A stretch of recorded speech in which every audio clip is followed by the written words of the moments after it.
नमस्कार दोस्तों, बहुत बहुत स्वागत है आप सभी लोगों का directstudy.com में। आज का जो हमारा सेशन है इसमें हम पढ़ने जा रहे हैं संघात्मक शासन व्यवस्था। संघात्मक शासन व्यवस्था के बारे में सबसे पहले यही बातें करेंगे हम लोग। ये पॉलिटी के अंदर आता है और पॉलिटी के बारे में सबसे अच्छी बात यह है कि यह नागरिक शास्त्र के अंदर आता है। नागरिक शास्त्र को हम लोग क्या सिविक्स के नाम से जानते हैं और पॉलिटी समझ ही रहे हैं, राजनीति शास्त्र को हम लोग पॉलिटी बोलते हैं। तो पॉलिटी का डिफिनीशन यदि दिया जाए तो क्या देंगे हम लोग?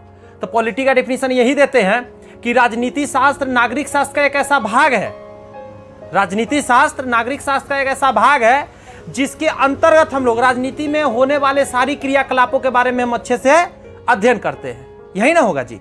तो इसके बारे में हम लोग जो चैप्टर पढ़ रहे हैं उसमें संघात्मक शासन व्यवस्था कहते हैं।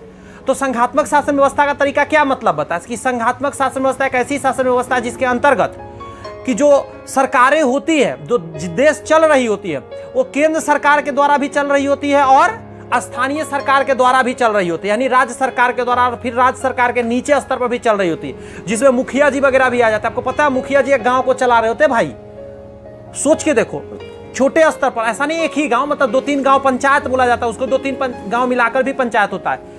तो कहने का तात्पर्य क्या है कि जो संघात्मक शासन व्यवस्था में सत्ता क्या होता है? विकेंद्रीकरण होता है। अभी मैंने बोला था ना थोड़ा देर पहले, सत्ता का क्या होता है? विकेंद्रीकरण कर दिया जाता है। तो क्वेश्चन छोटा सा पूछता है, आपको फंसा लेता है ऑब्जेक्टिव में। आगे जाके इन फ्यूचर हमेशा ये जॉब वाले अगर क्वेश्चन में देखेंगे तो वहां पे आपको हमेशा इस टाइप का क्वेश्चन देखने को मिलेगा कि अगर सत्ता का केंद्रीकरण कर दिया जाए तो वहां क्या होगा? एकात्मक शासन व्यवस्था होगा कि संघात्मक शासन व्यवस्था होगा? तब क्या कहिएगा? एकात्मक शासन व्यवस्था, क्योंकि एक ही वो शासन व्यवस्था जो कहां से चल रहा है? केंद्र सरकार से चल रहा है पूरे देश को। तो छोटे देशों में ऐसा संभव हो पाता है। उसके बाद मैंने बताया आपको कि संघात्मक शासन व्यवस्था भी 2 प्रकार का होता है। मैंने एक जगह का नाम बताया था स्विट्जरलैंड, एक बताया था, बोलिए आप लोग बोलिए, स्विट्जरलैंड बताया, उसका ऑस्ट्रेलिया बताया, और क्या बताया था? यूएसए बताया था। ये 3 ऐसा मतलब देश बताया था जहां राज्य सरकार केंद्र सरकार से ज्यादा ताकतवर है। राज्य सरकार क्या है?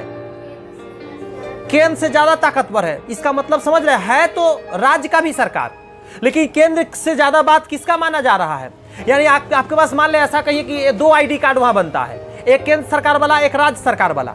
अगर वैकेंसी है, कोई नौकरी है, मैं एक एग्जाम्पल के तौर पर दे रहा हूं, तो ज्यादा वैल्यू क्या होगा? तो केंद्र सरकार वाला ज्यादा वैल्यू होगा। सोच के देखिए कितना गजब की बातें हैं। और उसके बाद मैंने कुछ और देश बताया था, जिसमें मैंने बताया था भारत, बेल्जियम और स्पेन। यहां भी संघीय शासन व्यवस्था है, लेकिन मैंने क्या बताया यहां पे कि यहां पे केंद्र सरकार ज्यादा ताकतवर है, ना हो तो बहुत दिक्कत हो जाएगा। एक एग्जांपल मैंने किसका दिया था बताइए आपको? अपना ही देश का, जम्मू कश्मीर का। वो हमेशा कहता था मुझे स्वतंत्र क्या बनना है? स्वतंत्र एक देश बनना है। वो राज्य नहीं बनना चाहता था, वो देश स्वतंत्र बनना चाहता था। लेकिन भारत का ऐसा संविधान तैयार कर दिया गया कि ऐसा पॉसिबल नहीं हो पाया, नहीं तो अभी तक के हो चुका होता भाई। सोचने की बात है। आगे सुनिएगा। उसके बाद मैंने बताया ग्रेट ब्रिटेन, फ्रांस और श्रीलंका के बारे में बताया कि यहां पे क्या है, तो एकात्मक शासन व्यवस्था है। और यह शासन व्यवस्था जो होती है ज्यादा स्ट्रांग, ऐसा नहीं कह सकते कि स्ट्रांग नहीं होती है, लेकिन उतना ज्यादा नहीं होती जितना उसमें होती है। क्योंकि वहां पे एक कहावत है, 1 से 2 भले। आपने कहावत सुना होगा, यानी 1 दिमाग से 2 भला। एक ही को जब पूरे देश चला रहा होता है तो थोड़ा सा जो व्यवस्था होती है उतना बढ़िया नहीं हो पाती है। देखिए ऐसा नहीं सोचिए कि लोकतंत्र है यानी डेमोक्रेसी है तो वो जो देश होगा वो अच्छा ही होगा। बहुत बार वो गड़बड़ भी हो जाता है। अपना देखिए पाकिस्तान, अपना ही पड़ोसी देश है, वहां पे हमेशा सैनिक शासन चल रहा होता है, ज्यादातर सैनिक शासन चलता है। आप कहेंगे ऐसे कैसे सैनिक शासन? इसलिए चलता है भाई मेरे, क्योंकि वहां पे क्या हो जाता है, वहां का जो देश चलाने वाला जो बंदा है वो सही से नहीं चला पा रहा है। वहां का सैनिक ज्यादा पावरफुल है, ज्यादा उसको ताकत दे दिया गया है, तानाशाही पर एक तरह से उतर जाता है वहां डेमोक्रेसी, बट वो सफल डेमोक्रेसी नहीं है। सफल डेमोक्रेसी अपने इंडिया जैसे देशों में है। आगे बढ़ते हैं, हम आपको एक लाइन पढ़ के बुक का सुनाते हैं कि संघात्मक शासन व्यवस्था वह पद्धति है, मतलब एक तरह का सिस्टम है। क्या कह रहा है? संघात्मक शासन व्यवस्था एक तरह का क्या है? सिस्टम है, जिसमें समस्त शासकीय सत्ता एक केंद्र सरकार और उन विभिन्न इकाइयों के सरकारों के बीच विभाजित कर दिया जाता है। मतलब जो मतलब अभी तो मैं यही लाइन बार बार बोल रहा हूं कि जो सरकार होती है वो सिर्फ एक जगह से नहीं चल के छोटे छोटे इकाइयों के सरकार को दे दिया जाता है। उसके बाद कहता है विभाजित करने के बाद वितरित करने के बाद क्या होता है, उससे मिलकर एक देश का निर्माण होता है और संघ का निर्माण होता है। तो कभी कभी हम लोग क्या बोलते हैं, संघ सरकार भी बोलते हैं केंद्र सरकार को। जैसे अपना देश भी समझाते हैं, जैसे नरेंद्र मोदी है तो केंद्र सरकार चला रहे हैं। बात समझ में आया? तो आप कहेंगे उनसे ऊपर में राष्ट्रपति। तो मैंने अभी जस्ट समझाया था आपको कि राष्ट्रपति क्या एक तरह का सिर्फ मूर्ति होता है, उसका काम है सिग्नेचर करना, एनालिसिस करना कि जो चल रहा है वो सही या गड़बड़ चल रहा है, तब वो सिग्नेचर करता है। देखिए मुख्य प्रधानमंत्री जितना चाहे मेहनत कर ले, लेकिन राष्ट्रपति ही सिग्नेचर उस पर करता है। इसलिए एगो बात जान लीजिए, हमेशा राष्ट्रपति उसी पार्टी का ज्यादातर देखा जाता है चुनने का कोशिश करता है। मुख्यमंत्री भी खड़ा करता है अपना, और अपोजिट पार्टी वाले लोग भी खड़ा करता है राष्ट्रपति के लिए। लेकिन चुनाता ज्यादातर केस में कौन है? जो सत्ता में है, जो जिसका कि प्रधानमंत्री है, उसी का आदमी कोई होता है। जैसे नरेंद्र मोदी के ही तरफ से खड़ी हुई थी कौन? मुर्मू जी, मैम जो है मुर्मू मैम खड़ी हुई थी, तो वो जीत गई।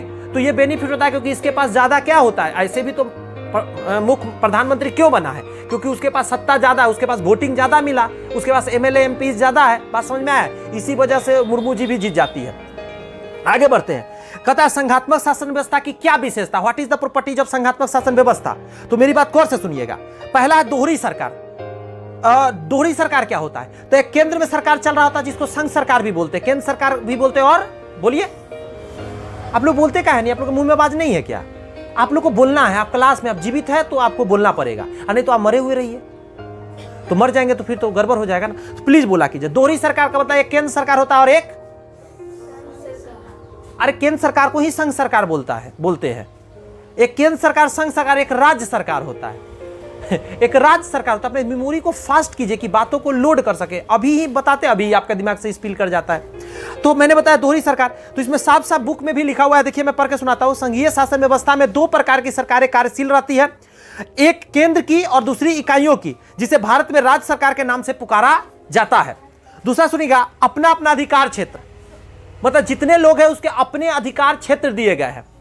अभी मैं आपको बताऊंगा, एक संघ सूची होता है, एक राज्य सूची होता है और एक समयवर्ती सूची होता है। मैं यहीं पे बता दूं थोड़ा सा, ये जान लीजिए क्या होता है। संघ सूची में केंद्र सरकार द्वारा, संघ द्वारा किए गए सारे कार्यों को लिखा गया, वो कौन कौन कार्य करेगा।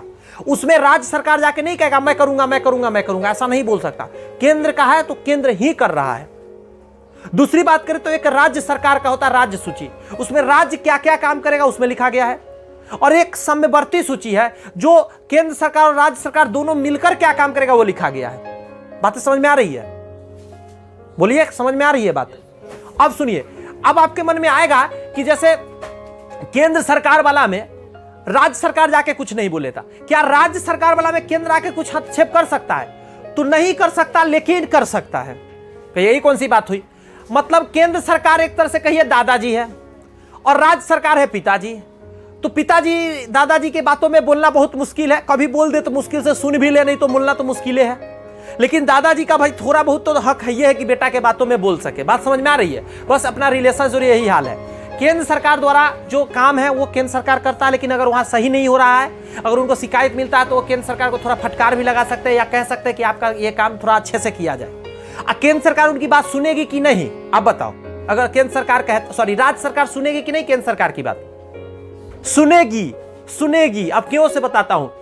बहुत सारे फंड्स देते हैं केंद्र सरकार राज्य सरकार को। भाई केंद्र सरकार को टैक्स सिर्फ एक राज्य से आता है कि सारे राज्य से आता है? बोलते ही नहीं आप लोग यार। मैं अभी बंद कर दूंगा तो भाई क्लास, आपको बोलना पड़ेगा। जो जान रहे से बोलिए, गलत या सही बोलिए, हम सही करेंगे। तो आप ये जान लिए कि जो टैक्स है सारे राज्य से आते हैं। अब मेरी बात बताना, सारे राज्य गरीब है कि कुछ राज्य गरीब होते हैं? कुछ राज्य गरीब होते हैं। तो ज्यादा टैक्स गरीब वाले राज्यों से जा रहा होता है कि मतलब स्ट्रांग राज्य से जा रहा होता है, मतलब अमीर राज्य से जा रहा होता है? कहां टैक्स ज्यादा जा रहा होता है? स्ट्रांग वाले यानी अमीर राज्य से जा रहा होता है। बात समझिए, कितना टेक्निकल बात बता रहे हैं। तो सरकार के पास सारे टैक्स पहुंचे, अब उस टैक्स से वो गरीब जो राज्य है उसको हेल्प करता है। अगर आप ज्यादा छटर पटर करेंगे, आप बात नहीं उसका सुनेंगे, तो क्या करेगा? आपको टैक्स वे कम देगा। पैसा किसको अच्छा नहीं लगता है? सबको अच्छा लगता है। उधारी भी लेता है राज्य सरकार, केंद्र से उधार पैसा भी लेता है कि मैं तेरे को चुकता कर दूंगा। और यहां पे यही केंद्र सरकार देगा ही नहीं, बात नहीं सुनेगा। तो इसीलिए देखिएगा तो कहां दिक्कत झेलने को मिलता है। बहुत काम की बात बताते हैं। अपने बिहार में किसका सरकार है? नीतीश कुमार का है। वो भाजपा के है तो अभी भाजपा में नहीं है, वो आरजेडी के साथ मिले हुए कांग्रेस या वगैरह वगैरह गठबंधन महागठबंधन बना रखे हैं, या गठबंधन है उनका। अब बात समझिएगा, केंद्र में किसका सरकार चल रहा है? भाजपा का चल रहा है। यानी प्रधानमंत्री कहां के है? भाजपा के है। और बहुत ऐसा राज्य है जहां भाजपा का सरकार चलता है।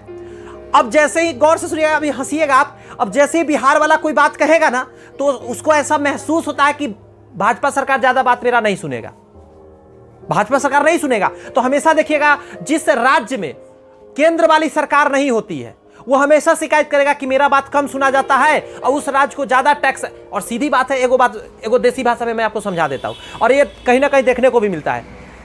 एक बाप है जिसने शादी किया, उससे एक बच्चा हुआ और पत्नी मर गई।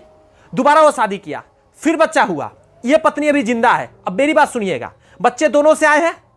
बाप जो होगा ना, और जो अभी वाली माँ है, वो किसको ज्यादा मानेगा पता है? ये जो माँ होगी अभी वाली, इसका खुद का बेटा को ज्यादा मानेगा और दूसर को थोड़ा कम मानेगा। ये हम पक्षपात की बातें नहीं कर रहे हैं, जो ऐसा मैंने सुना, ऐसा होते हुए देखा, इसलिए बता रहा हूं। थोड़ा सा झुकाव अलग टाइप का होता है, वही बात वहां हो जाता है। और ऐसा नहीं है कि ऐसा नहीं, इसका उल्टा भी होता है। बहुत बार अपना बेटा से ज्यादा सौतेला को ही मां मानती है, ऐसा भी होता है। तो ये कम देखा जाता है, ज्यादातर केस की हम लोग बात कर रहे हैं, तो ऐसा ही हो जाता है। तो ऐसा ही बोलता है राज्य कि भाई हम भाजपा वाले नहीं है तो हमको कम, बिहार वाले ऐसे हमेशा बोलते रहते हैं कि हमको कम माना जाता है, मेरे वैल्यू कम है, हमें टैक्स कम दिया जाता है, हमें मदद कम मिलता है, ऐसा हमेशा शिकायत करता है। ज्यादा मदद करता है कि दूसरे राज्य को मिल रहा है जहां भाजपा सरकार है। तो ये बातें हो जाती है। मैं यह बता रहा था, दोहरी सरकार की बातें मैंने बड़े अच्छे से समझाने का कोशिश किया। नेक्स्ट, अपना अपना अधिकार क्षेत्र मैंने भी समझा दिया। समयवर्ती सूची के बारे में थोड़ा बता दूं। 3 सूची बताया ना, केंद्र सरकार वाला, राज्य सूची, संघ सूची जिसको बोलते हैं। उसके बाद मैंने बताया राज्य सूची, या फिर बताया समयवर्ती सूची। तो समयवर्ती सूची पर दोनों मिलकर काम करते हैं और दोनों अपना अपना काम करते हैं सेम चीज पर। जैसे एजुकेशन है ना, ये दोनों के अंतर्गत आ जाता है। एजुकेशन पर राज्य सरकार भी काम करता है और केंद्र सरकार भी काम कर रहा होता है। अगला प्रॉपर्टीज की बात करें, जो किसका संघात्मक शासन व्यवस्था का प्रॉपर्टीज बता रहे थे। तीसरा प्रॉपर्टी सुनिएगा, मतलब उसका गुण, विशेषता। दोनों सरकार को भी सत्ता का विभाजन संविधान द्वारा होता है। ऐसा नहीं है कि अपना मन से बना लिया है सत्ता का विभाजन। केंद्र सरकार नहीं करता है, वो संविधान के द्वारा सत्ता का विभाजन है कि कौन सा पद पे कौन काम करेगा, क्या करेगा, नहीं करेगा। आप एक बात जान लीजिए, राज्यपाल जो होता है ना, हर राज्य में एक राज्यपाल होता है। गौर से, राज्यपाल का महत्व सेम होता है राष्ट्रपति वाला। मैं फिर से एक बार सुना दे रहा हूं, ये बात याद हमेशा रखिएगा। राज्यपाल जो होता है, प्रसाद प्रयत्न होते हैं राष्ट्रपति के। राष्ट्रपति क्या करता है ना, हर एक राज्य में एक एक राज्यपाल भेजता है, और वो राज्यपाल यह देखता है कि वहां का जो मुख्यमंत्री वो सही काम कर रहा है कि नहीं कर रहा है। और मुख्यमंत्री कोई भी वहां के अति में विधानसभा, विधान परिषद में अगर कोई नियम पास होगा, उस पर जब तक सिग्नेचर नहीं होगा राज्यपाल का, वो विधान परिषद में नियम कानून नहीं पास होगा, वो बिल पास नहीं होगा। ये जान लीजिए, इसलिए बहुत महत्व है राज्यपाल का। और जान लीजिए, राज्यपाल जो होता है चुने नहीं जाते हैं, राज्यपाल को मनोनीत करके भेजता है। कौन भेजता है? राष्ट्रपति। और प्रधानमंत्री नहीं, मतलब मुर्मू जी भेजेंगी। ये नहीं सोच लिया प्रधानमंत्री भेज रहा होगा नरेंद्र मोदी जी। नरेंद्र मोदी के हाथ में कुछ नहीं है, मुर्मू जी भेजेंगे। हाँ, थोड़ा बहुत उसके मन में वो लोग का साठगांठ आपस में चलता है, वो अलग बात है। अब आगे सुनिए, और वो जो भेजा गया है वो प्रसाद प्रयत्न इसलिए बोला जाता है कि जब तक चाहेगा राष्ट्रपति तब तक वो राज्यपाल है। अगर कहीं का राज्यपाल कभी कभी चेंज कर देता है, यहाँ का राज्यपाल को वहां का बना देता है, वहां का राज्यपाल उस राज्य का बना देता है। ऐसा बहुत बार करता है। कौन करता है आपको पता है? ये करने वाला होता है वही केंद्र सरकार में बैठा हुआ राष्ट्रपति। तो ये सब बातें बहुत बच्चा नहीं जानता कि राज्यपाल क्या होता है, लेकिन याद करता है, खाली रटता है कि इस राज्य का राज्यपाल ये है, उस राज्य का राज्यपाल ये है। लेकिन जानिए, ये सब चीज जानना बहुत जरूरी है। तो मैं बता रहा था कि चौथा पॉइंट पर आ जाते हैं, स्वतंत्र एवं निष्पक्ष न्यायपालिका। देखिए, एक होता है कार्यपालिका, एक होता है न्यायपालिका। कार्यपालिका और न्यायपालिका को साफ अलग किया गया है। और एक विधायिका होता है। न्यायपालिका अपना काम कर रहा है। न्यायपालिका में जितने भी आ जाते हैं, आप जुडिशियरी वगैरह जितने ये सब चीज हो जाते हैं, वो सारे आ जाते हैं। थोड़ा सा रुक जाइएगा, अभी हम थोड़ा वीडियो शूट हो रहा है, बीच में मत आइए, अभी थोड़ा देर रुक जाइए, 5 मिनट, अभी टाइम बहुत है। कुछ पूछना है क्या? आ जाइए, हम थोड़ा वीडियो रोक लेते हैं। हाँ, अब ध्यान देते हैं आगे। हम बता रहे थे आपको स्वतंत्र और निष्पक्ष न्यायपालिका, मतलब न्यायपालिका को बनाया गया ऐसा कि यह स्वतंत्र और निष्पक्ष है, ये किसी के मत में बात नहीं करती। एक बात बताइए मेरे को, मर्डर मैंने किया किसी का, मर्डर राष्ट्रपति ने किसी को किया, सजा अलग अलग होगा कि एक ही होगा? एक ही सजा बना हुआ है। आप कोई भी पद पे हो से मतलब नहीं है, आप गुनहगार है, मतलब सजा सेम पाप का सेम सजा है, बस इतने जानिए। भगवान के भी वहां वही बात है। आगे सुनिएगा। पांचवा, अगर हम बात करें संघात्मक शासन व्यवस्था का विशेषता, तो संविधान के मौलिक प्रावधानों में संवैधानिक संशोधन द्वारा ही परिवर्तन हो सकता है। संविधान के मौलिक प्रावधानों में, मौलिक अधिकार कहने का मतलब है उसमें सिर्फ और सिर्फ संविधान द्वारा ही संशोधन हो सकता है। मौलिक अधिकार कई सारे हम लोग के बनाए गए हैं। आपको एगो चीज पर बता देना चाहता हूँ, केशवानंद भारती वाला एक केस आया था। जैसे जमीन जो है, जमीन वो पहले मौलिक अधिकार के अंदर आता था, लेकिन जमीन को मौलिक अधिकार से हटा दिया गया और उसको कानूनी अधिकार बना दिया गया, मतलब लीगल राइट्स है जमीन हमारा।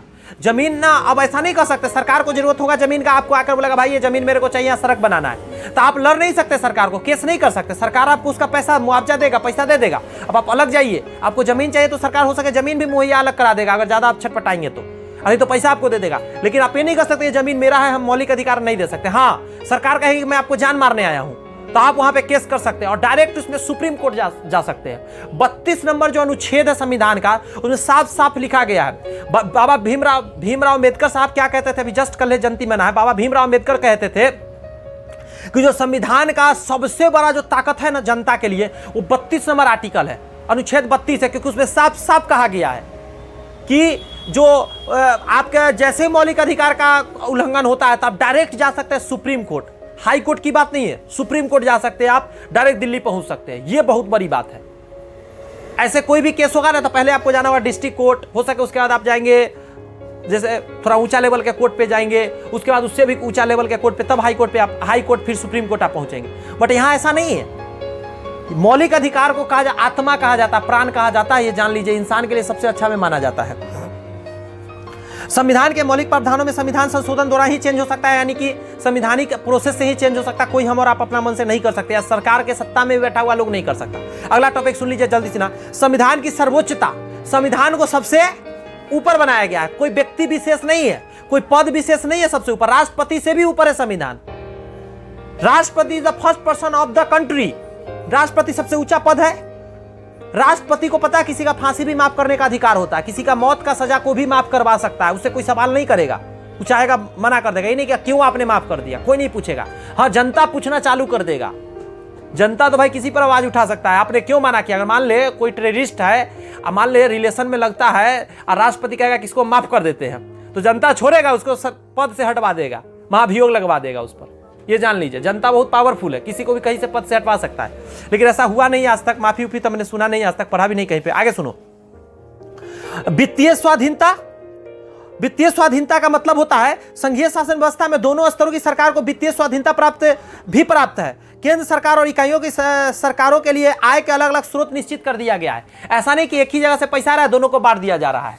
टैक्स जो होता है अलग अलग तरीका से लगते हैं, बात समझ लीजिएगा। और टैक्स से ही पैसा नहीं आता, बहुत ऐसा संस्थान है, बहुत ऐसा चीज़ है, सरकारी हॉस्पिटल से वहाँ भी थोड़ा बहुत पैसा लगता है, उससे भी पैसा वहाँ जा रहे होते हैं। सरकारी स्कूल से वहाँ भी थोड़ा बहुत पैसा हम लोग का लगता है, वहाँ से जा रहे हैं, सामान बिक रहे हैं, बहुत सारे सड़क का टोल टैक्स वगैरह लगता है, बहुत चीज़ें हैं, थोड़े थोड़े करके बहुत सरकार को पैसा जाता है, और उसी पैसा को हम ही लोग के बीच में डिस्ट्रीब्यूशन किया जाता है, हम ही लोग के लिए काम किया जाता है, राष्ट्रीय भवन बनाया जाता है। दिवाकर भाई आप सो रहे हैं क्लास में क्या?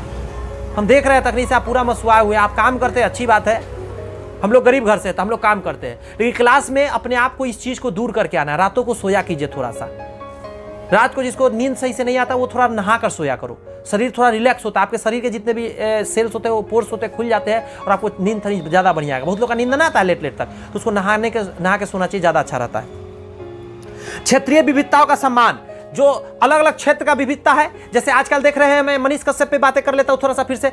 जैसे तमिलनाडु में क्या है, अलग भाषा चलता है, तमिल भाषा चलता है, और अपने बिहार में क्या चलता है, हिंदी चलता है। यहाँ के लोग वहाँ जाता है तो थोड़ा सा दिक्कतें महसूस होता है, ये हकीकत है, सारा जग जाहिर है, सब जानता है। ऐसा वही नहीं, महाराष्ट्र में भी देखने को मिला था, बहुत बार ऐसा होता है, गुजरात वगैरह में देखने को मिलता है, राजस्थान, हर जगह देखने को मिलता है। नीचे आंध्र प्रदेश में, तेलंगाना में चले जाइए, कर्नाटका में चले जाइए, केरला में चले जाइए, गोवा में चले जाइए, हर जगह बिहारी को थोड़ा सा मुश्किल हो जाती है। लेकिन आगे मेरी बात सुनिएगा, यहाँ पे क्यों मैं ये लाइन बोल रहा हूँ कि क्षेत्र विशेष का विशेषता भी होता है, मतलब क्षेत्र विविधताओं का सम्मान भी यहाँ पे मिलता है। तमिलनाडु वाला का अलग सम्मान है, बिहार वाले का अलग सम्मान है। सरकार की नजर में सब बराबर है, सबको वैल्यू बराबर मिलता है। नेक्स्ट टॉपिक जो है हमारा, कहता विभिन्न स्तरों की सरकारों को भी तालमेल बैठाने का काम करती है सरकार, झगड़ा झंझट होने नहीं देती है। बगल बगल में दूसरा राज्य है, लेकिन दोनों आपस में लड़ नहीं सकती, और लड़ती है तो सरकार उस पर चाप चढ़ा के रखती है। सरकार, केंद्र सरकार यही काम करती है, अन्यथा आपसे में लड़ झड़ के मर जाए। आपने कभी सुना है कि ये राज्य वो राज्य पर युद्ध छेड़ दिया हो? कभी नहीं सुना। आपस में मतभेद हो सकता है, कुछ दिक्कतें आ सकती है, लेकिन केंद्र सरकार उस पर बैठा हुआ है, भाई तू कुछ भी अपना मन से नहीं कर सकता ज्यादा। और ये बहुत अच्छी बात है। अगला टॉपिक जल्दी से सुन लीजिए। आपको जाना है क्या हुआ, स्कूल जाना है तो आप निकल लीजिए। भारत में संघीय शासन व्यवस्था, भारत में संघीय शासन व्यवस्था है। कहता America, Switzerland, Canada, Australia, Belgium जैसे राज्यों के साथ भारत में भी संघीय शासन व्यवस्था है। मैंने कितना का नाम लिया, याद करिए इन देशों का। ऑब्जेक्टिव में कभी कभी पूछ देता है कि कहां पे संघीय शासन व्यवस्था है या नहीं है। एक सेकेंड सुन लीजिए, तनका सा नहीं, मैं इसको रोक दूं। हाँ ठीक है, हमें अभी बता रहे थे भारत में संघीय शासन व्यवस्था है। और भी हमने देश का नाम बताया, कौन कौन बताया बताइए। अमेरिका बताया, स्विट्जरलैंड बताया, बेल्जियम बताया, कनाडा बताया, ऑस्ट्रेलिया बताया। और इसमें थोड़ा देर पहले ये भी बताया था कहां पे क्या है, राज्य मजबूत है और कहां पे केंद्र मजबूत है, ये भी याद रखिएगा। एक और बात बताइएगा, इन सारे देशों में कुछ देश होगा, गौर से सुनिएगा, कुछ देश होगा जो इस्लामिक कंट्री होगा। इस्लामिक कंट्री मतलब क्या समझते हैं आप लोग, वहां कौन सा धर्म का लोग होगा? ईसाई नहीं, इस्लामिक कंट्री का मतलब होता है मुस्लिम रहेगा वहां पे। क्रिश्चियंस होंगे वहां, ईसाई रहते हैं, क्रिश्चियन कंट्री होंगे, अलग अलग कंट्री होते हैं। कुछ ऐसा देश होगा जहां सब मिक्स होगा। इंडिया में क्या है, यहां हिंदू धर्म है ज्यादा, क्या ऐसा मानते हैं? यहां मिक्स है भाई साहब, यहां सबका सम्मान बराबर है। भले ही हिंदू वाले लोग छटपटा रहे हैं कि हिंदू राष्ट्र बन जाए, हिंदू राष्ट्र, लेकिन एक मैं लिख के दे देता हूं, आज से 50 साल नहीं 100 साल बाद भी ऐसा नहीं हो सकता। क्यों नहीं हो सकता? क्योंकि यहां ऐसा नहीं है कि सिर्फ हिंदू है, हिंदू की संख्या ज्यादा है इसका यह मतलब नहीं है हिंदू है, हर का सम्मान है। और साफ साफ लिखा हुआ है क्या चीज में, संविधान में, कि यहाँ पे धर्म निरपेक्ष राज्य है। धर्म निरपेक्ष का मतलब है अपना देश का कोई धर्म नहीं है, सारे धर्म का सम्मान बराबर है भाई साहब। कहता है कि यहां हर धर्म का लोग है, हर जाति का लोग है, बहुत तरह की बातें हैं इन देशों में, फिर भी इसके बीच तालमेल बैठा हुआ है। यह सबसे बड़ी बात है। अदर कंट्री में आप जान लीजिए बहुत दिक्कतें झेलना पड़ता है, लेकिन अब धीरे धीरे सब जगह सही हो रहा है। अब जान लीजिए पाकिस्तान में हिंदू होगा कि नहीं होगा, होगा, बहुत हिंदू रहता है भाई, हम लोग नहीं जानते। बहुत सारे हिंदू लोग जाकर वहां रह रहा है, वहां जिंदगी जी रहा है, वहां मंदिर बना रखा है, वहां पे पूजा पाठ करता है, सब कुछ हो रहा है, वहां का लोग शरीक हो रहा है। ये हवा बना हुआ है कि मार देता है, काट देता है, ऐसा करता है, ऐसा कुछ बातें नहीं है, इस बात का ख्याल रखिए। आगे कहता है भारतीय संविधान में संघात्मक कैसे होता है, तो शक्तियों का विभाजन मैं समझा देना चाहता हूं। 3 सूची बना दिया गया, मैं थोड़ा देर पहले भी बताया था, फिर एक बार बताऊं। संघ सूची जिसमें लिखा हुआ है संघ सरकार क्या क्या करेगी, मतलब केंद्र सरकार क्या क्या करेगी। फिर राज्य सूची है जिसमें लिखा गया राज्य सरकार क्या क्या करेगी। उसके बाद लिखा है समयवर्ती सूची, उसमें यह लिखा गया कि दोनों सरकार मिलकर क्या काम करेगी। संघ सूची की बात करें तो 97 बातें उसमें लिखी गई है कि संघ सरकार 97 तरह की कार्य करेगी। 97 मतलब 97, 100 में 3 कम, इतना बात लिखा गया। फिर कहता राज्य सूची में 66 काम लिखा है, 66 काम लिखा है राज्य सूची, मतलब राज्य सरकार 66 तरह का काम करेगा। उस 66 में भी सब आर्टिकल बना दिया, मतलब सॉरी वर्क बना दिया, उसमें भी बहुत सारे अंदर काम आते हैं। फिर कह रहा है कि 47 ऐसा चीज बनाएगा, 47 जिसमें केंद्र सरकार और राज्य सरकार दोनों काम करेगी। समयवर्ती सूची में 47। तो आपको ये चीज देखिए, मैं हिला रहा हूं कैमरा को, मेरा चेहरा हिल रहा होगा। 97 जो है याद रखना है किसमें है, संघ सूची में है। 66 क्या चीज में है, राज्य सूची में है। माइंड में सेट कीजिए, 97 कहां है, बोलते कहां नहीं आप लोग। 66 किस में है, राज्य सूची में, और 47 किस में है, समयवर्ती सूची में। थोड़ा सा नाम ये टेढ़ा है, कोई दिक्कत नहीं है। और हर जगह क्या हुआ है, संविधान की रक्षा के लिए स्वतंत्र न्यायपालिका बनाया गया है, जिसको जुडिशियरी बोलते हैं हम लोग, न्यायालय बोलते हैं। फिर कहता सर्वोच्च न्यायालय बनाया गया है सबसे शीर्ष पर। आगे बढ़ते हैं। हमारे देश का जो संविधान वो लिखित है, सर्वोच्च है एवं स्पष्ट है। बहुत ऐसा देश में लिखित नहीं है, हमारे यहाँ संविधान की जो भी बातें होती है उसको साफ साफ इज्जत से लिख दिया गया है कि ये रूल्स और नियम कानून से है। ठीक है, गौर से सुनिएगा। भारतीय संघात्मक शासन व्यवस्था की अनूठी विशेषता है, राज्यों का संघ कहा गया है। राज्य जितने उसका संघ बनाया गया, मतलब अलग अलग राज्यों का एक संगठन कहा जा रहा है देश को। केंद्र सरकार को क्या कहा जा रहा है, राज्यों का संघ। राज्यों का मालिक नहीं है केंद्र सरकार, संघ है, मतलब कि यूनिटी है वो। केंद्र सरकार को अधिक पावरफुल बनाया गया है। एक हरी नागरिकता है यहां पे। अब ये मस्त बातें समझाता हूं। एक हरी नागरिकता क्या होती है, अमेरिका में दोहरी नागरिकता है। जैसे मैंने अभी थोड़ा देर पहले बताया, जैसे आप वोटर आईडी कार्ड बनता है उस पर लिखा हुआ है भारतीय। हम लोग क्या कहते हैं कि हम लोग भारतीय हैं, लेकिन आपको बता दें अमेरिका के लोग 2 बातें बोलेगा कि हम अमेरिकन हैं, और उसके बाद बोलेगा, अगर मान ले वो वाशिंगटन डीसी, तब बोलेगा मैं वाशिंगटन डीसी वासी हूं। मतलब वहां पे 2 दोहरी नागरिकता चलती है, मतलब एक व्यक्ति को दो दो आधार कार्ड समझिए बना हुआ है, मतलब सॉरी दो दो वोटर आईडी कार्ड, एक राज्य सरकार के लिए भी और एक बोलो केंद्र सरकार के लिए भी। अब कहिएगा कि वहां पे ये राज्य से जाके वो राज्य में रहने लगेंगे और सब कुछ जितना फैसिलिटी इंडिया में मिलता है कोई राज्य में रहने पर सरकार का जितना भी वैल्यू मतलब जितने भी नियम कानून है वो हर राज्य में बराबर मिल रहे हैं सबको, कहीं भी रहिएगा मिल जाएगा। वहां ऐसा नहीं है, वहां पे ऐसा नहीं है। वहां पे आपके साथ क्या होएगा, वहां पे दो दो आधार कार्ड है। आप अगर वाशिंगटन डीसी में रहने वाले हैं तब फिर दूसरे स्टेट में जाकर रहिएगा तो आपको प्रॉब्लम हो जाएगा, वहां का फिर से आपको नागरिकता लेना पड़ेगा, फिर वहां का सारा प्रोसेस होगा। जैसे दूसरे देश में जाते थे नागरिकता वहां का लेते हैं ना भाई, उसी तरह वहां एक स्टेट से दूसरे स्टेट में जाएगा तो आपको नागरिकता लेना पड़ेगा। कहता एक ही संविधान है अपना देश में भाई साहब, एक ही संविधान है, वहां अलग अलग राज्यों का अलग अलग तरीका का संविधान बना हुआ है। केंद्र सरकार का तो है, वहां का राज्य का भी अलग संविधान चल रहा है, और ये इस राज्य का अलग संविधान है, उस राज्य का अलग संविधान है। मेरे यहां ऐसा नहीं है, हर राज्य का संविधान सेम है, देश का संविधान सेम है। एक प्रकार की न्याय व्यवस्था है यहाँ पे एक घटना का एक कोई गलती होने पर, हेलो आप मेरे पर ध्यान दीजिए ना, आप उनको क्या देख रहे हैं, अगर यहाँ पे एक घटना होता है तो एक ही सजा दिया जाएगा हर राज्य में हर जगह, लेकिन वहां ऐसा नहीं है। सेम घटना का हो सके ये राज्य वाला अपना हिसाब से बना रखा है सजा, वो राज्य वाला अपना हिसाब से, वो राज्य वाला अपना हिसाब से बना रखा है सजा, तो गजब हो जाएगा ना।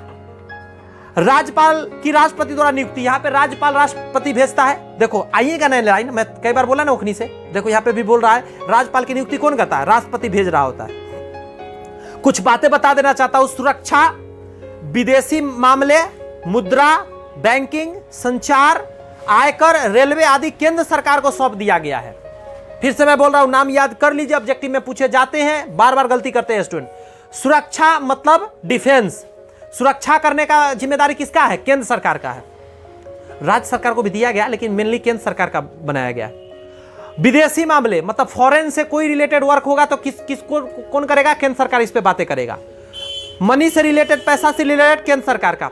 राज्य सरकार अपना छापाखाना खोल सकता है पैसा के लिए, नहीं, केंद्र सरकार पैसा से रिलेटेड बातें करेगा। बैंकिंग का जो राष्ट्रीयकरण किया गया, बैंकिंग का जो मतलब सारे क्रिया क्रियान्वयन कौन करता है, नियम कानून बनाता है केंद्र सरकार। संचार मतलब जितने भी टेलीकॉम कंपनीज है, जितने भी टीवी है, रेडियो है वगैरह वगैरह, वो सारे कहां से, केंद्र सरकार के द्वारा है। आयकर विभाग, इनकम टैक्स सारे केंद्र सरकार का है। रेलवे ये सब केंद्र सरकार का। याद हुआ कुछ इसमें से याद रहना चाहिए आपको। राज्य का सुन लीजिए, शांति व्यवस्था बनाए रखना। अगर राज्य में शांति चाहिए तो कौन बनाएगा इसके लिए, राज्य का काम है। स्थानीय शासन चलवाना किसका काम है, स्थानीय मतलब नीचे स्तर का सरकार कौन चलवाएगा, राज्य सरकार का चलाने का जिम्मेदारी है। गौर से सुनिएगा। सार्वजनिक व्यवस्था, सार्वजनिक जो क्रियाकलाप होगा वो सारा कौन करवाएगा, राज्य सरकार ध्यान देगा। व्यापार अच्छा हो रहा है या नहीं हो रहा है, राज्य सरकार का है। वाणिज्य, कृषि जैसा सब कुछ क्या है, राज्य सरकार का। समवर्ती सूची सुनिए, सबसे ज्यादा इसी से क्वेश्चन आएगा। समवर्ती सूची में किसको रखा गया। शिक्षा, मैंने बोला था ना, शिक्षा केंद्र सरकार के द्वारा भी बहुत चीज नियम कानून बनता है, कुछ चीज राज्य सरकार द्वारा भी बनता है। वन, फॉरेस्ट बहुत महत्वपूर्ण चीज है, वो राज्य सरकार अपना मन से, ऐसा नहीं कि मेरे राज्य में तो मैं जितना मैं चाहूंगा जंगल काट दूंगा, ऐसा नहीं कर सकते भाई साहब, ऐसा नहीं हो सकता। उसके बाद कहता है विवाह का मैटर भी डाला गया है भाई साहब के दोनों में मिलाकर। बात समझ में आया, नियम कानून दोनों लगाएगा। मजदूर संघ, मजदूर से रिलेटेड आर्थिक और सामाजिक योजना, जनसंख्या नियंत्रण एवं परिवार नियोजन, ये सब सारे दोनों में डाला गया, दोनों इस पर ध्यान देगा। कानून बनाने और लागू करने का अधिकार में किसको डाला गया है, केंद्र सरकार को। और केंद्र सरकार नहीं बोलो, संसद को डाला गया, संसद भवन को। वही सारा वहीं पे पारित होता, वहीं पे नियम कानून बनता है। नहीं तो पता चले सरकार में जो आएगा अपना हिसाब से सारा नियम कानून क्या कर लेगा, चल बना लेगा, फिर बड़ा गड़बड़ हो जाएगा, रोज कानून बदलेगा। जो राज्य कमजोर है या कोई स्टेट कमजोर है उसको विशेष राज्य का दर्जा दिया जाता है। पूछेगा विशेष राज्य का दर्जा किसको दिया जाता है, जो कमजोर हो किसी भी रीजन से। उसलिए बिहार भी चाहता रहा लेकिन बिहार को अभी तक मिला नहीं है। देखिए एक बात आप जान लीजिए, देश जब आजाद हुआ था उस समय 565 टोटल राज्य थे। कितने थे बोलो बाबू, 565 राज्य थे। और बाद में धीरे धीरे क्या होते चले गए, उसको कम करता चला गया लोग, और बाद में सबको यूनिट बनाकर बहुत ही कम कर दिया गया। और धीरे धीरे अभी कितने, 28 राज्य और 8 केंद्र शासित प्रदेश है। अभी कितने बोलो, 8 कंट्री है, सॉरी 8 स्टेट है, और सॉरी 28 स्टेट है और 8 यूनियन टेरिटरी जो बोला जाता है सो है। क्लियर है बातें इतनी।